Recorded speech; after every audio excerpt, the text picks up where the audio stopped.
Hello, welcome to Storytime with Allison Parkinson. Today I'd like to read Slinky Malinki to you, and it's written and illustrated by Lynley Dodd. Slinky Malinki was blacker than black, a stalking and lurking adventurous cat.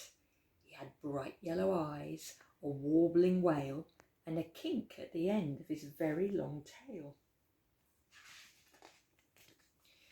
He was cheeky and cheerful, friendly and fun. He'd chase after leaves and he'd roll in the sun. But at night he was wicked and fiendish and sly. Through moonlight and shadow he'd prowl and he'd pry. He crept along fences, he leapt over walls, he poked into corners and sneaked into halls. What was he up to? At night, to be brief, Slinky Malinki turned into a thief. All over town, from basket and bowl, he pilfered and pillaged, he snitched and he stole. Slippers and sausages, biscuits, balloons, brushes and bandages, pencils and spoons. He pulled them, he dragged them, he heaved them until he carried them home to his house on the hill. One rascally night between midnight and 4, Slinky Malinki stole more than before. Some pegs and a teddy bear dressed up in lace, a gardening glove from a cavity place, a tatty old sneaker, a smelly old sock, and Jennifer Turkington's pottery smock. A squishy banana, some glue and a pen, a cushion from Oliver Tolliver's den.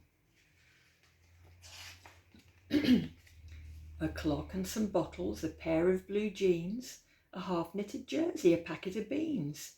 He pulled them, he dragged them, he heaved them until he'd carried them home to his house on the hill. Then Slinky Malinki, rapscallion cat, piled them up high in a heap on the mat. The glue toppled over and gummed up the pegs, the jersey unravelled and tangled his legs. He tripped on the bottles and slipped on the sock. He tipped over sideways and set off the clock. Oh dear, look at him. Crash went the bottles. Beep, beep went the clock. Row, row, row went the dogs on the block.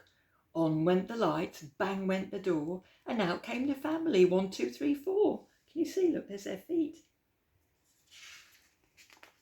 Oh no, they all said, what a criminal cat. Tomorrow we'll have to take everything back. With a tangled up middle and glue on his face, Slinky Malinki was deep in disgrace. Look at his face.